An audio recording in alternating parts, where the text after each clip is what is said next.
Right, we'll get to that report in a while from now, but at present we're getting you visuals of Prime Minister Narendra Modi holding talks with business delegation in Amman in Jordan.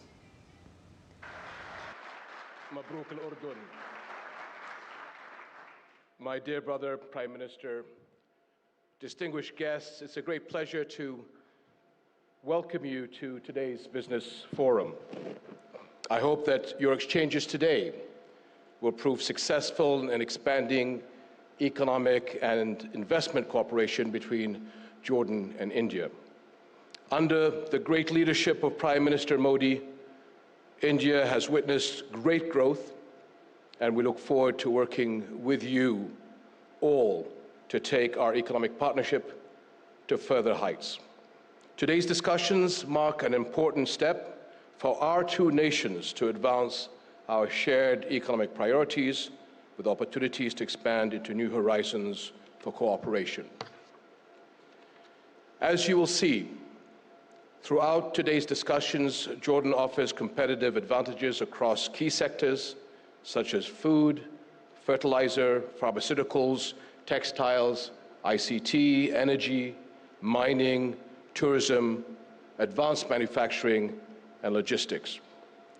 With Jordan's strategic location and FTAs, and with India's economic power and advanced industries, we have the potential to build an economic corridor that links South Asia to the Middle East, Africa, and Europe.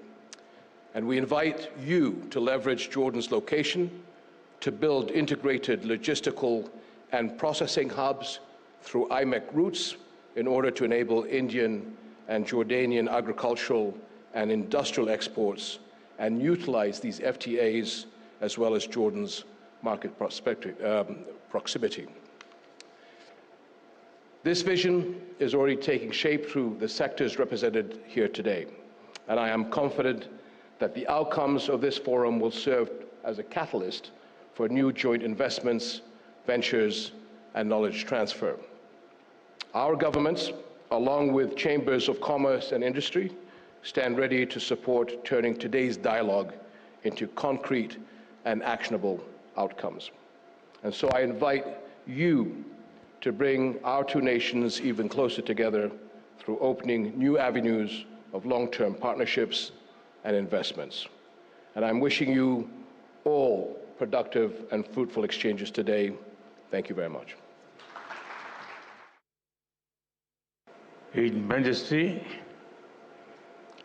King Abdullah, His Royal Highness the Crown Prince,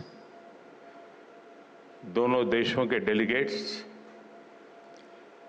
business जगत के leaders, नमस्कार। Friends, दुनिया में कई देशों के साथ borders तो मिलते ही हैं,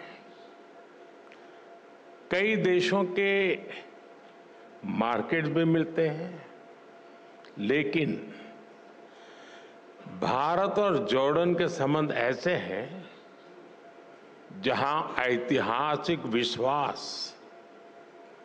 और भविष्य के आर्थिक अवसर एक साथ मिलते हैं। कल ही मैजेस्टी के साथ मेरी बातचीत का सार भी यही था। ज्योग्राफी को अपॉर्चुनिटी में और अपॉर्चुनिटी को ग्रोथ में कैसे बदला जाए, इस पर हमने विस्तार से चर्चा की। योर मैजेस्टी, आपकी लीडरशिप में जॉर्डन एक ऐसा ब्रिज बना है जो अलग अलग रीजन्स के बीच सहयोग और तालमेल बिठाने में बहुत मदद कर रहा है। कल हमारी मुलाकात में आपने बताया कैसे भारतीय कंपनीज जॉर्डन के मार्ग से यूएसए, कनाडा और अन्य देशों की मार्केट तक पहुंच सकती है। मैं यहां आई भारतीय कंपनियों से इन अवसरों का पूरा लाभ उठाने का अनुरोध करूंगा। फ्रेंड्स, भारत आज जॉर्डन का तीसरा सबसे बड़ा ट्रेडिंग पार्टनर है। मैं जानता हूं कि बिजनेस की दुनिया में नंबर्स का महत्व होता है, लेकिन यहां हम सिर्फ नंबर्स गिनने नहीं आए, बल्कि हम लॉन्ग टर्म रिलेशनशिप बनाने आए हैं। एक जमाना था जब गुजरात से पेट्रा के रास्ते यूरोप तक का व्यापार होता था। हमारी फ्यूचर प्रॉस्पेरिटी के लिए हम वो लिंक्स फिर से रिवाइव करने होंगे और इसको साकार करने में आप सभी का महत्वपूर्ण योगदान रहेगा। फ्रेंड्स, आप सभी जानते हैं कि भारत थर्ड लार्जेस्ट इकोनॉमी की ओर तेजी से बढ़ रहा है। भारत की ग्रोथ रेट 8% से ऊपर है। ये growth number productivity driven governance और इनोवेशन ड्रिवन पॉलिसीज का नतीजा है।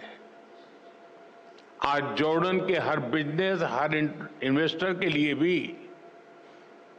भारत में अवसरों के नए द्वार खुल रहे हैं। भारत की तेज ग्रोथ में आप सहयोगी बन सकते हैं और अपने निवेश पर शानदार रिटर्न भी पा सकते हैं। फ्रेंड्स, आज दुनिया को नए ग्रोथ इंजन चाहिए। दुनिया को एक ट्रस्टेड सप्लाई चेन की जरूरत है। भारत और जॉर्डन मिलकर दुनिया की इस जरूरत को पूरा करने में बड़ा रोल निभा सकते हैं। मैं आपसी सहयोग के कुछ की सेक्टर्स की चर्चा आपके साथ जरूर करना चाहूंगा। ऐसे सेक्टर जहां विजन, वायबिलिटी और वेलोसिटी ये तीनों मौजूद है। पहला, डिजिटल पब्लिक इंफ्रास्ट्रक्चर और आईटी।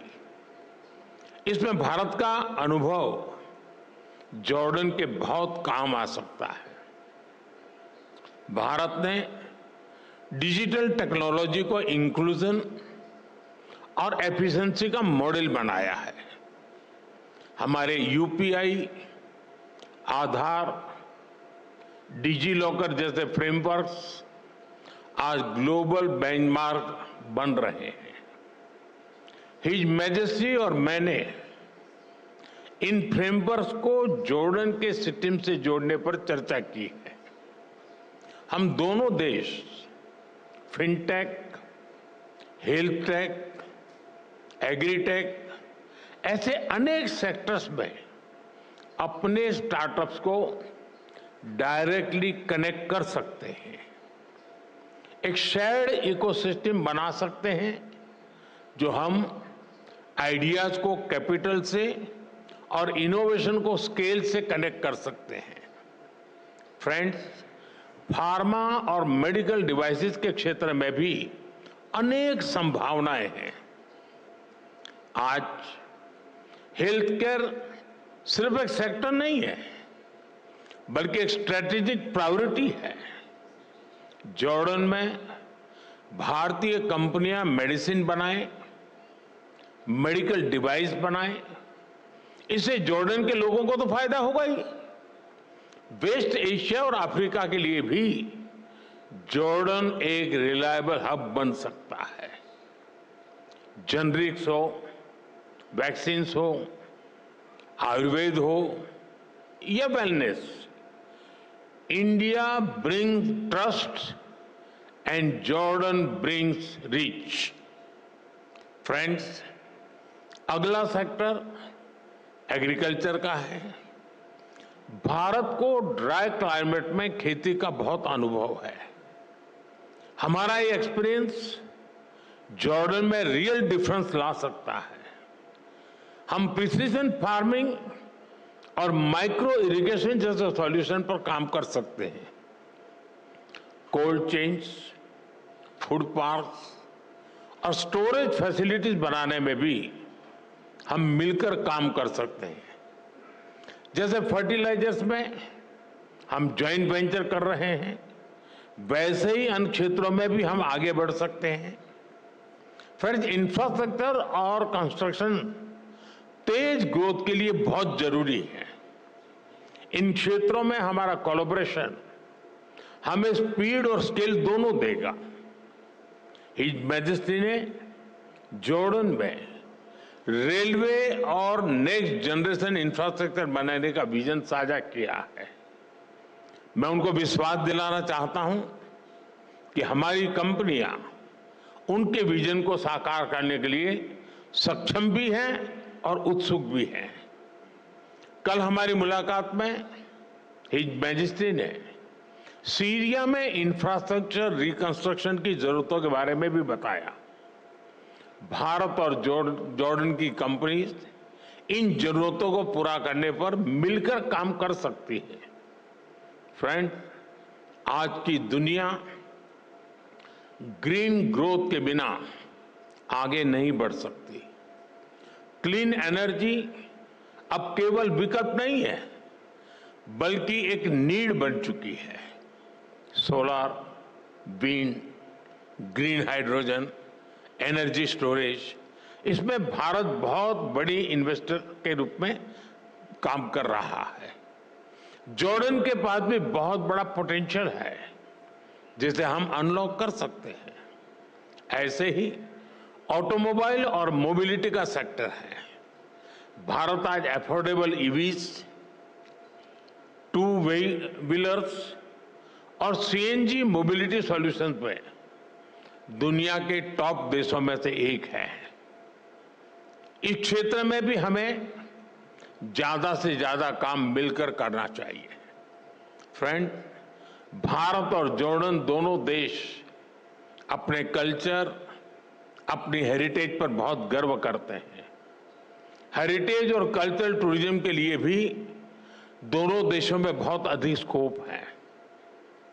मैं समझता हूं कि दोनों देशों के इन्वेस्टर्स को इस दिशा में आगे बढ़ना चाहिए। भारत में इतनी सारी फिल्म्स बनती है, इन फिल्मों की शूटिंग जॉर्डन में हो या जॉइंट फिल्म फेस्टिवल्स हो, इसके लिए भी जरूरी प्रोत्साहन दिए जा सकते हैं। भारत में होने वाली अगली वेव समिट में हम जॉर्डन से एक बड़े डेलीगेशन की अपेक्षा करते हैं। फ्रेंड, ज्योग्राफी जॉर्डन की स्ट्रेंथ है और भारत के पास स्किल भी है और स्केल भी। दोनों की स्ट्रेंथ जब एक साथ आएगी तो इससे दोनों देशों के नौजवानों को नए अवसर मिलेंगे। दोनों देशों की सरकारों को उनका विजन बिल्कुल स्पष्ट है।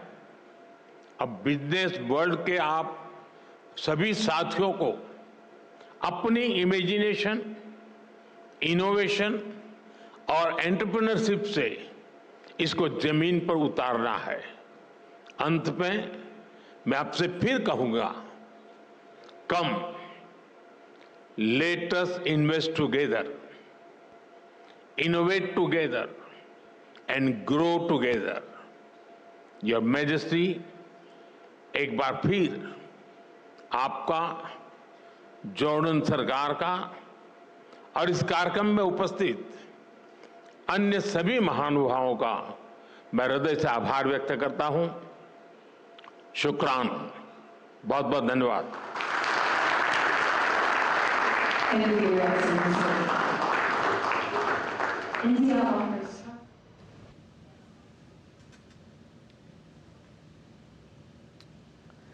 Prime Minister Narendra Modi in Jordan attending the India-Jordan business event. These are the visuals we're getting for you from Jordan, where Prime Minister attended the India-Jordan business summit. He talked of how deliberations between the Indian leadership and the Jordanian leadership focused on changing border into opportunity and opportunity into growth.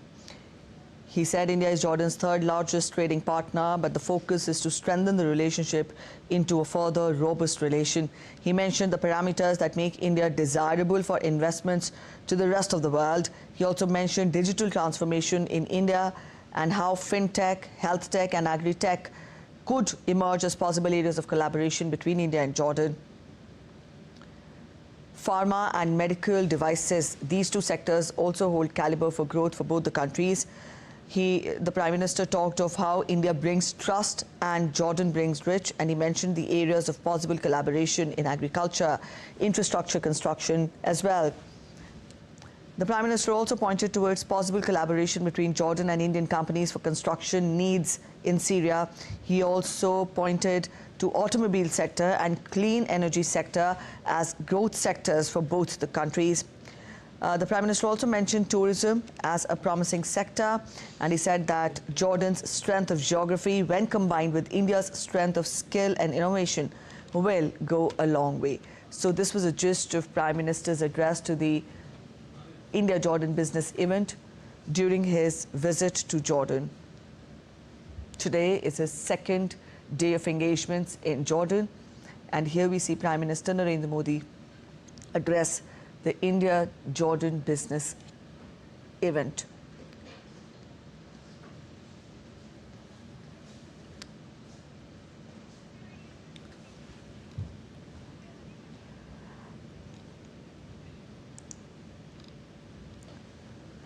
Earlier, prior to this, Jordan's Prime Minister Dr. Jafar Hassan received Prime Minister Modi in Amman on Monday. Also, this was the gist of Prime Minister's engagements in Jordan today. He attended the India-Jordan business event. He addressed the gathering here, and he also mentioned the possible areas of cooperation between India and Jordan and how, thriving on these sectors, the relationship can further turn into a more robust relationship between India and Jordan. Also, as a special gesture, Crown Prince Al Hussein bin Abdullah II drove Prime Minister Modi to the Jordan Museum this morning. Up on our screens, we have the photographs of this. The Crown Prince is the 42nd generation direct descendant of Prophet Muhammad.